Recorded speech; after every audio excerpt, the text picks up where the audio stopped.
देख जी, जो उत्तराखंड में उत्तरायणी का त्यौहार मनाया जाता है तो और प्रदेशों में भी अन्य रूपों में मनाया जाता है, तो आप क्या जानते हैं इसके विषय में?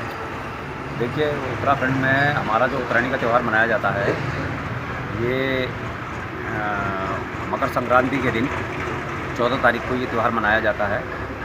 और ये त्यौहार हमारे यहाँ जो सरयू नदी मेन आती है बागेश्वर से होते हुए, और ये सरयू नदी इधर आपके लोहाघाट तक आती है। इस सरयू नदी के ऊपर की तरफ को जो लोग रहते हैं वो 13 तारीख को इस त्यौहार को मनाते हैं, और जो इस नदी के नीचे की तरफ को रहते हैं वो 14 तारीख को इस त्यौहार को मनाते हैं। और इसमें हमारे जो रानीखेत से ऊपर का जो एरिया आता है सल्ट वाला, इसमें कत्यूर लोग रहते हैं। कत्यूर राजा, एक हमारे कत्यूर राजा होते थे, उनकी रानी होती थी जिया रानी। जिया रानी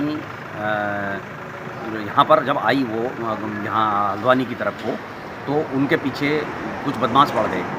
तो वो रानीबाग में नहा रही थी, अपना घाघरा सुखा रही थी। तो जब वो सुखा रही थी तो वो बदमाश वहाँ पर पहुँच गए, बदमाश राजा। तो उन्होंने वहाँ पर भगवान से कहा कि मुझे तुम जगह दो।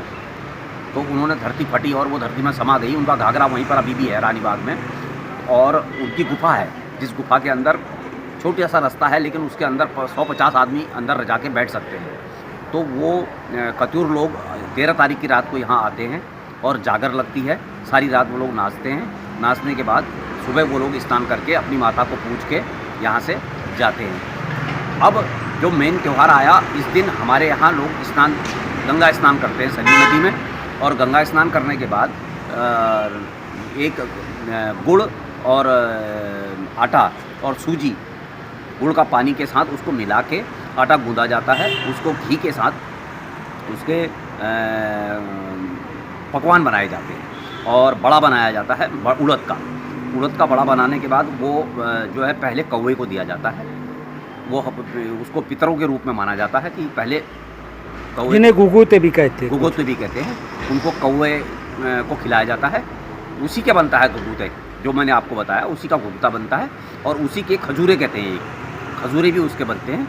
और वो बनने के बाद वो फिर पूड़ी पकवान सारी चीज़ें बनती हैं। और इसमें संतरा हमारे यहाँ पर इस समय पहाड़ों में होता है, तो संतरे की एक चलन माना जाता था। उस जो बच्चों के लिए वो मालाएं बनाई जाती थी गले में डालने की, तो उसमें एक संतरा भी डाल दिया जाता था। तो बच्चे खुश होकर उसको अपने गले में डाल के गाँव में घूमते थे और फिर उसको खाते थे। तो ये एक प्रचलन था और वही चलन आज चला आ रहा है।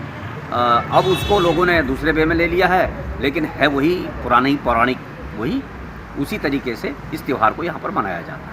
अच्छा, ये कौवों को क्यों खिलाते हैं और बच्चे क्यों नहीं खिलाते? कौवों को पितृ के रूप में माना जाता है। अच्छा, जो पक्षियों में कौवा है वो पितृ की आस्था माना गया है। चाहे वो श्राद्ध पक्ष में पितृ माना जाए, चाहे वो यहाँ कौवा माना जाए।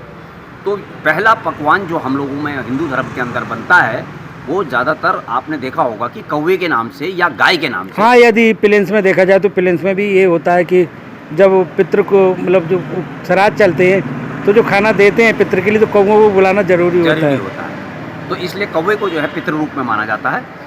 इसीलिए वो पहले कौवे के लिए रखा जाता है। काले कौवा आजा, घुघुती बड़ा खा जा। और भी कुछ कौवे के लिए मानता है, जैसे कहते हैं कौवा बोल रहा है तो कोई आ रहा है। हाँ, ये कौवे की मान्यता है।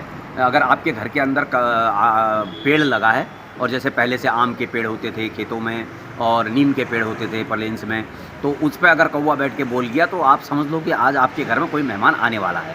और कौवे को आप बोलना बहुत अच्छा माना जाता था।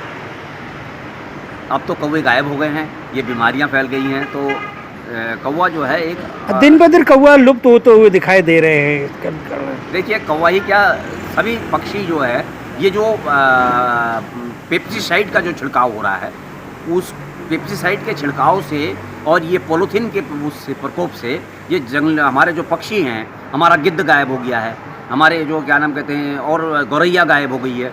तो ये अच्छा, जैसे गेहूँ हम सुखा रहे हैं, गेहूँ खाने गौरैया आई, कबूतर आया, अब उसमें पेप्सिसाइड मिला हुआ है।